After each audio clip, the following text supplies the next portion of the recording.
7, Jesus appears, not in a dream. I'm awake. Jesus appears in front of me. So I'm looking at him face to face. He's wearing a white robe. And then this is what he says, Vlad. And by the way, mind you, I didn't know much about what he was telling me, the topic that he was going to talk about. He said to me, from the time Israel became a nation, this is Jesus talking. From the time Israel became a nation in 1948, there will be 77 years to the Exodus. It doesn't use the word rapture. It uses the word Exodus. He says, I knew he was talking about the rapture. And then he says, on the Feast of Trumpets of the 23rd and the 24th of September 2025, I will come to take my church. And then he says, in these 2 days, no one knows the day or the hour I will come. So and then he says, September, yes. What September? The 23rd and the 24th. It's like 23rd the Feast and 24th. Yes, the Feast of Trumpets is actually a 2-day celebration, if I may say. It's actually, it falls on one of these 2 days, let me put it that way. So the rapture would happen either on any of those dates? Is that what he was saying? That's what he was saying. He said, in these 2 days, no one knows the day or hour I will come. And then he said, then there will be a 7-year tribulation on earth.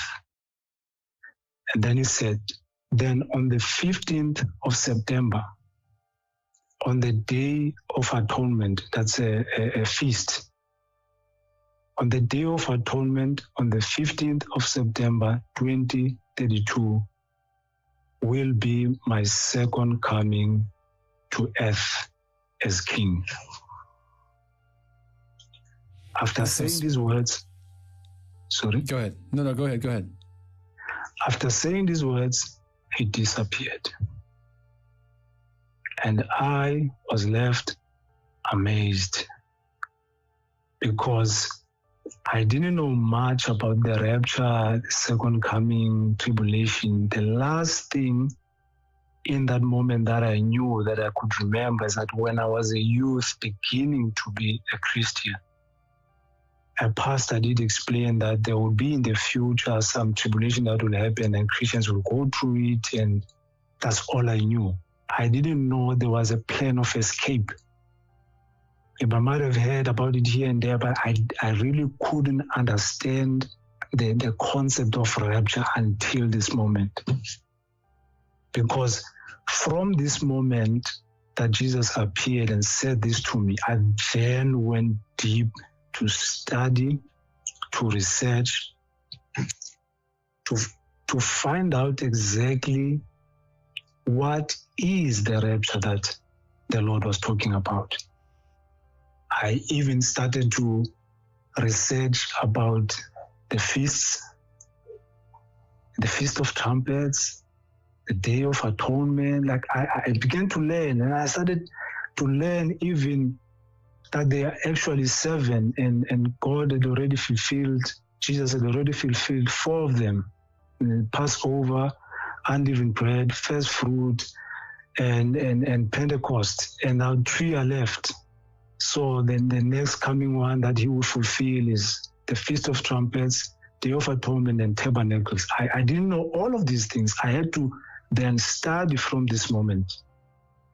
So of late, I know this is very controversial, but I've got scriptures that God, he said to me one day to look at Isaiah, I think it's Isaiah 55, where he says,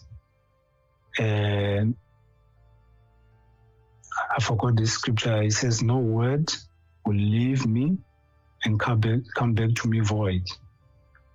And then after saying to me, he said that he will begin to teach me, like he will begin to think through my mind.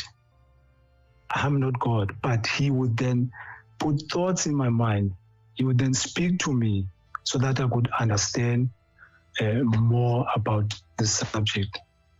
So he took me to 2 Kings chapter 2, verse 1 to 11. Here we see the previous rapture that took place, the past rapture. And then, Bible interprets Bible. In the past rapture of Elijah, the previous rapture of Elijah, we see there that the prophets would then come to Elijah and Elisha, and they would say to him, do you know that your master will be taken from you today? And Elisha would say to them, yes, I know. And then prophets from another place and so on and so forth, they would ask him the same question. He would say, yes, I know. And then finally Elijah says to Elisha, before I'm taken from you, tell me, what do you want me to do for you? So I see the rapture not being a day of the rapture of Elijah, not being a mystery to them. In fact, God had revealed to the prophets, to Elisha and to Elijah. So God showed me that even in the coming rapture, he would do the same thing. So I don't know if I should continue or time is, I'm already past the time. No, you're good. You're good. So what you're saying is that rapture will happen before the FIFA World Cup, right? In the United States here. And so the reason why it won't happen. Which is in 2025, yes. So rapture is September 2025, FIFA World Cup, I think it's like June or something, 2026. Yes. So interesting. I mean, there's some bold statements for sure.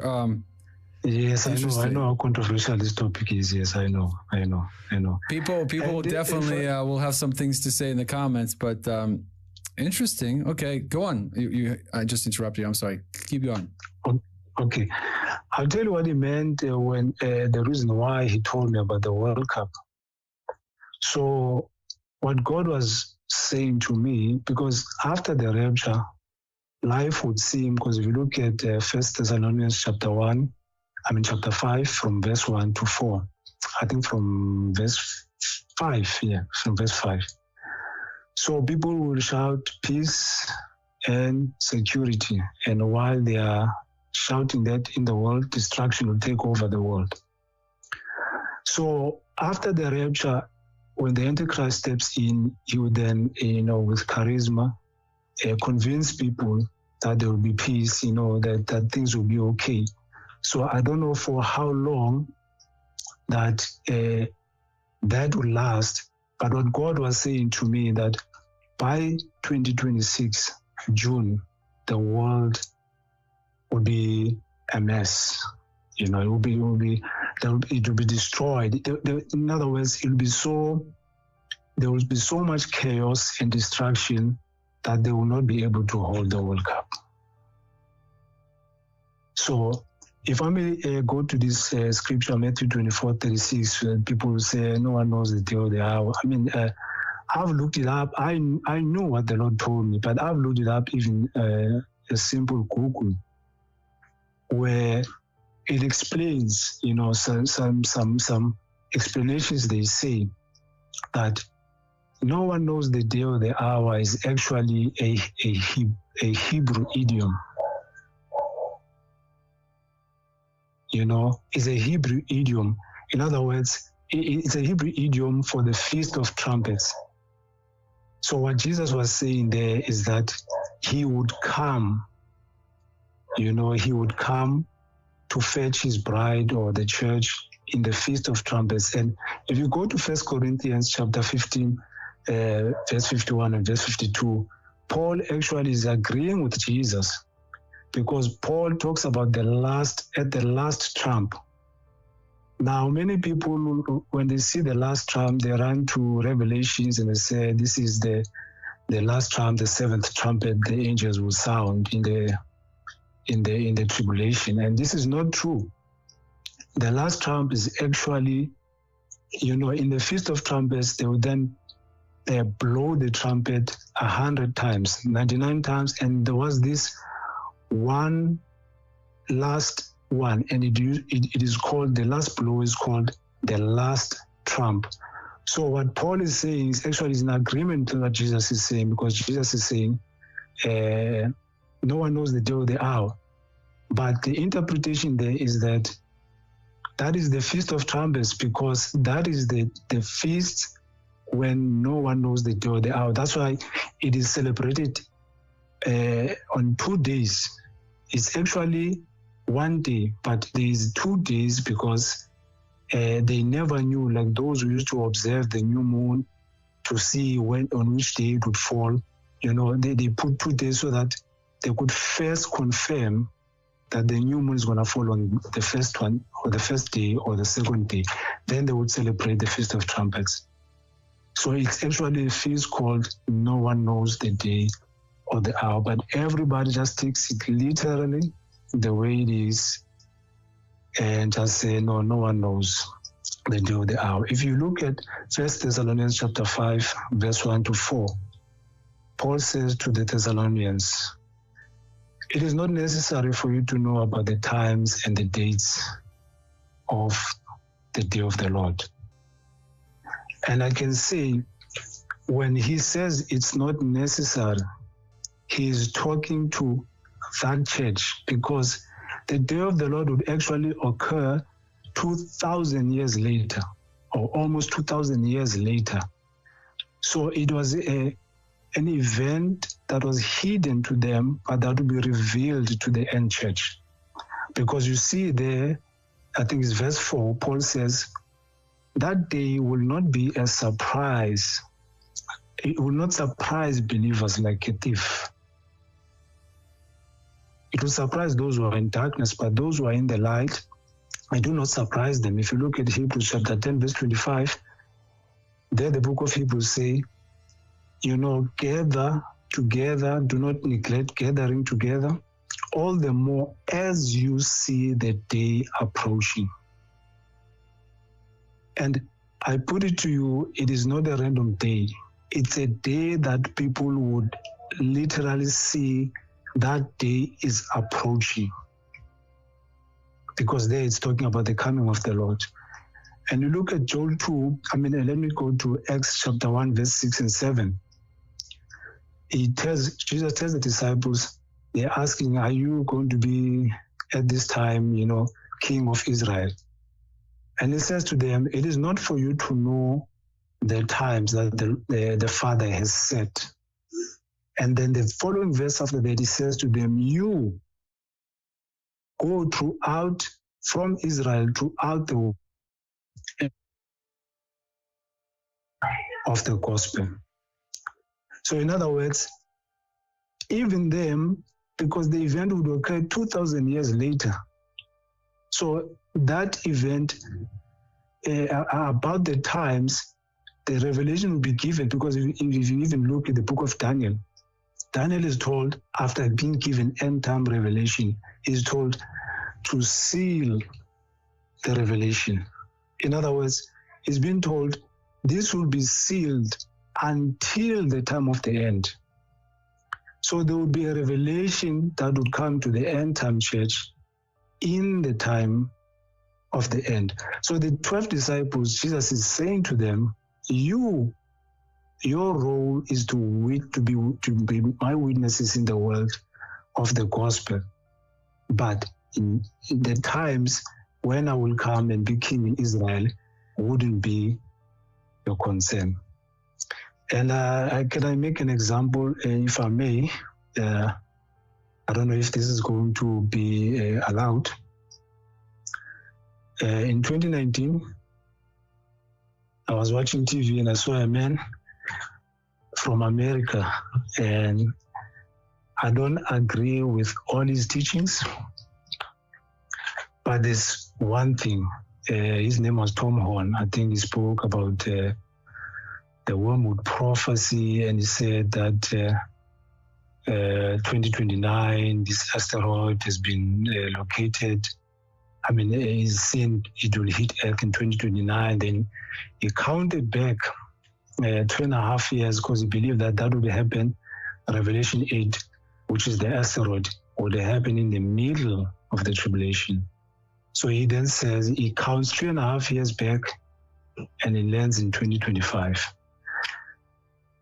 We don't, he never mentioned the day or the month, but he mentioned the year. And I tell you, though I don't agree with everything he teaches, but in terms of him, because he believed that 2025, I know now is no longer with us on earth, he believed that 2025 would be the year of the beginning of tribulation. In other words, the rapture would happen and then the tribulation would happen.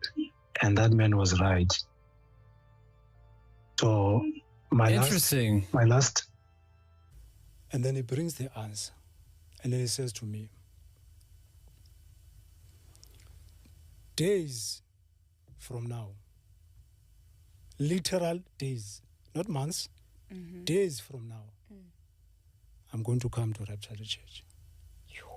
Are you setting another date? You have to listen to me. Days. Okay. I'm 1,000,000,000% sure that the rapture is going to happen on the 23rd and the 24th of September 2025. But when you cross over straight from this Feast of Trumpets to our Gregorian calendar, it will put you on the 7th and the 8th of October. Now listen. To me, who was asking God, where's your part? I did my part. I delivered the message. Why you didn't rapture the people? And then he said, days from now, I will rapture my church. So the video of this man, remember, this I'm seeing this video in the morning. So it was a confirmation to you that... It is a confirmation to me in details